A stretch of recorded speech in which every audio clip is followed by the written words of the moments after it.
અને શેનું અભિમાન કરીએ છીએ આપણે? શેનું અભિમાન? શું છે આપણી પાસે? શું લઈને આવ્યા હતા અને શું લઈને જવાના છો? મારી સંપત્તિ, મારી પ્રોપર્ટી, મારું નામ, મારી ડિગ્રી, મારી પદવી, શું રહેવાનું છે? એક દિવસ રાખ. તમે જે રાખમાં, જે જમીન ઉપર બેઠા છો ત્યાં કરોડો લોકો દટાયેલા છે. જ્યારથી આ પૃથ્વીનો ઉદ્ભવ થયો, જ્યારે કર્ણનું મૃત્યુ થયું ત્યારે કર્ણએ કૃષ્ણ ભગવાન પાસે એક વરદાન માગ્યું હતું કે પ્રભુ, મારો અંતિમ સંસ્કાર એ જગ્યા પર કરજો જ્યાં બીજા કોઈનો અંતિમ સંસ્કાર ના થયો હોય. કૃષ્ણ ભગવાને આખી પૃથ્વી ફેંદી, કોઈ જગ્યાએ એવું સ્થાન ના મળ્યું જ્યાં કોઈનો અંતિમ સંસ્કાર ના થયો હોય. ખાલી સુરતમાં જ્યાં આગળ અશ્વિની કુમાર છે ત્યાં 100ની અણી ઉપર રે એટલી જમીન કુંવારી હતી જ્યાં કોઈનો અંતિમ સંસ્કાર નહોતો થયો. ત્યાં આગળ કર્ણનો અંતિમ સંસ્કાર કરવામાં આવ્યો. એનો અર્થ શું થયો? આપણે જે કાંઈ પણ બેઠા છીએ ત્યાં અનેક લોકો દટાયેલા છે. બધા રાખમાં મળી ગયા, બધા ધૂળમાં મળી ગયા. એક દિવસ આપણે આ જ ધૂળમાં મળી જવાના છીએ. કોઈ પૂછવાનું નથી ને કોઈ ઓળખવાનું નથી. શેનો અહંકાર લઈને ફરીએ છીએ? તો પ્રમુખ સ્વામી મહારાજના જીવનમાંથી આ એક સંદેશ આપણે દ્રઢ કરવાનો છે. અંતરના સુખ માટે પરસ્પરના સંબંધો બહુ અગત્યના છે. મોટો 10 માળનો બંગલો તમારા એકલા માટે તમે બાંધ્યો હશે, પણ ઘર પરિવારના સભ્યો વચ્ચે જો સંવાદિતા નહીં હોય, જો સુમેળ નહીં હોય, તો એ બંગલો કે એ એસી કે એ મર્સિડીઝ કાર સુખ નહીં આપે.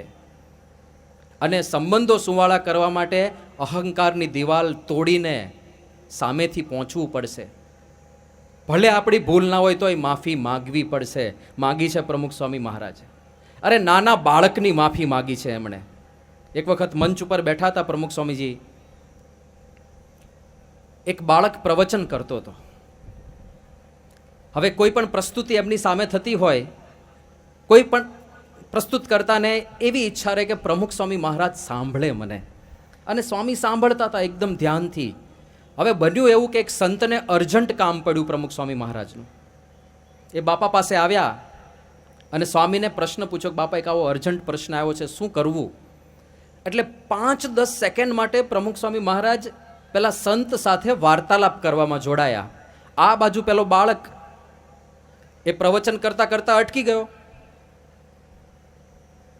પ્રમુખ સ્વામીએ જોયું કે આ કેમ બંધ થઈ ગયો. એમણે કીધું તું ચાલુ રાખ બોલવાનું. પેલો બાળક કે હું બોલું ખરો પણ મને કોઈ સાંભળતું નથી તો હું શું કામ બોલું? હવે આખી સભા તો સાંભળતી જ હતી, પણ પેલા બાળક માટે તો પ્રમુખ સ્વામી જ મુખ્ય હતા ને. એ બીજે જગ્યાએ વાત કરતા હતા એટલે બાળકે પ્રવચન બંધ કરી દીધું હતું. તો પ્રમુખ સ્વામી મહારાજે એ વખતે પેલા બાળકની માફી માગી છે, માફ કરી દો, હવે પછી આવું નહીં કરું, તમે બોલવાનું ચાલુ રાખો.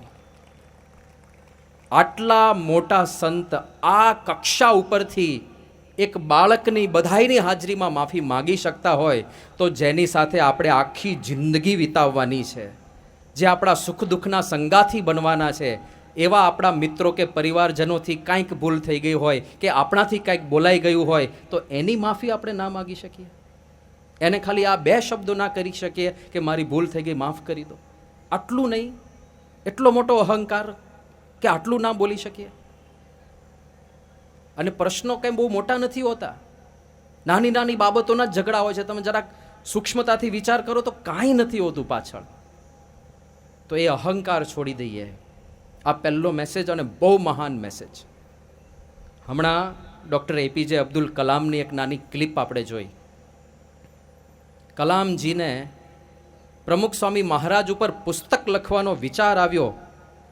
એની પાછળ શું હતું કે what he has taught me, remove I, remove મી.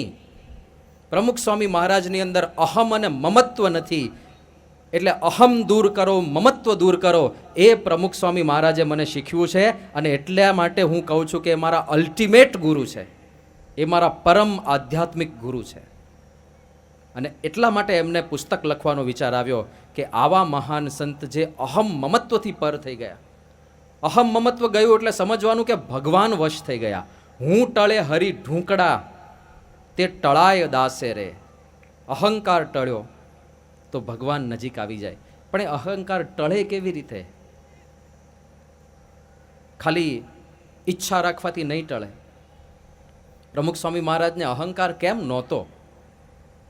કારણ કે એમને ભગવાન પ્રત્યે એવી ભક્તિ હતી. એ સર્વસ્વ ભગવાનને સમજતા હતા.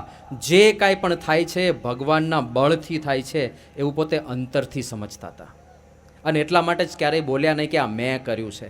કારણ કે માનતા જ નહોતા કે એ બધું એમણે કર્યું છે. જે કાંઈ પણ કરે છે ભગવાન કરે છે. એક વખત એક મોટા અધિકારીએ પૂછ્યું હતું કે સ્વામીજી, આટલું વિરાટ કાર્ય છે તમારું, તો તમને એવું નથી થઈ જતું કે મેં આટલું બધું કરી નાખ્યું? પ્રમુખ સાહેબ મહારાજે જવાબ શું આપ્યો કે સાહેબ પેલું વાજિંત્ર વગાડે ને, હાર્મોનિયમ કે વાયોલિન કે ગિટાર કે સિતાર કે જે કાંઈ પણ વાંસળી, પ્રમુખ સ્વામી મહારાજ કે એ વાજિંત્ર પોતાની રીતે ક્યારેય વાગે કે ના? એને તો કોઈક વગાડનારો હોય તો વાગે.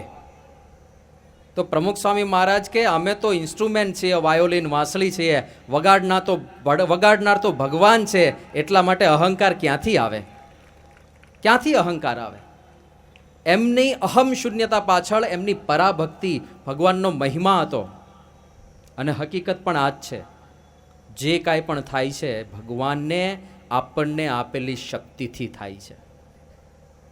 આપણને એમ થાય મેં બુદ્ધિ વાપરી એટલે આ બધું સંભવ બન્યું, આ મારો વિચાર હતો. પણ જે બુદ્ધિ દ્વારા તમે વિચાર કરો છો એ બુદ્ધિ આપનાર કોણ છે? એ તો પરમાત્મા છે ને. જે બુદ્ધિનો અહંકાર લઈને તમે ફરતા હો, ભગવાન ખાલી એક જ સ્ક્રૂ ઢીલો કરી નાખે, પૂરું થઈ ગયું. એક સ્ક્રૂ ઢીલો હોય તો રૂપે કામ નથી લાગતું. ઘણીવાર ચસકેલું હોય તો રૂપાળા હોય તો એ ક્યાં સગપણ થાય છે? નથી થતું ને. બહુ રૂપાળા હોય પણ એક સ્ક્રૂ ઢીલો હોય તો રૂપની કિંમત ના રહે. અને બુદ્ધિ કોણે આપી છે? બુદ્ધિ તો ભગવાને આપી છે. કોઈ રૂપનું અભિમાન લઈને ફરતા હોય, શરીર કોણે આપ્યું છે? આપણે શું નક્કી કર્યું હતું? આપણી પસંદનું શરીર ક્યાં મળ્યું છે? એ તો ભગવાને જે આપ્યું એ સ્વીકારવું પડે. શક્તિ, બળ, જે કાંઈ પણ છે આપનાર ભગવાન છે. આપણે પ્રયત્ન કરીએ પછી ફળ એ જ આપે છે. કૃષ્ણ ભગવાને ગીતામાં કહ્યું, કર્મણ્યે વાધિકારસ્તે માં ફલેશુ કદાચન. તારો ખાલી કર્મ કરવામાં જ અધિકાર છે, ફળ તો ભગવાન આપે છે. બે વિદ્યાર્થી એક સરખી જ મહેનત કરતા હોય, એકનો પહેલો નંબર આવે ને બીજો ફેલ થઈને ઊભો રહે, થાય છે કે નહીં? તો કર્મ અને ફળ એ ક્યાં આપણા હાથમાં છે? એ પણ ભગવાન નક્કી કરે છે. તો બધું જ્યારે ભગવાન કરતા હોય તો આપણે કોઈને દોષ કેવી રીતે આપી શકીએ અને આપણે સિદ્ધિનું અહંકાર લઈને કેવી રીતે ફરી શકીએ? આ પ્રમુખ સ્વામી મહારાજની ફોર્મ્યુલા હતી. તો એ આપણે પણ અપનાવીએ. કોઈની ભૂલ થાય છે, ભગવાને એને જે મતિ આપી છે, ભગવાને એને જે પ્રકારનું વલણ આપ્યું છે એ પ્રમાણે એણે કર્યું, એમાં એનો શું વાંક છે? એવું થોડું ઉદાર હૃદય રાખવું પડે. અને આપણે પણ જે મતિ આપી છે, આપણને જે બુદ્ધિ આપી છે, આપણને જે વિચારધારા આપી છે એ પણ ભગવાને આપી છે. તો હું એનાથી અધિક કેવી રીતે મારી જાતને માની શકું? એ જો વિચાર હોય તો નિર્માની થઈને રહી શકાય. તો નમ્ર થવામાં, તો નમવામાં, તો મસ્તક નમાવવામાં ક્યારેય અઘરું ના પડે. બાકી તો ભગવાન સામે મસ્તક નથી નમતું. ત્યાંય અહંકારને જેમ અટંટ થઈને ઊભા હોય છે, ત્યાંય મસ્તક નથી નમાવતા. તો પહેલો મુદ્દો આ છે.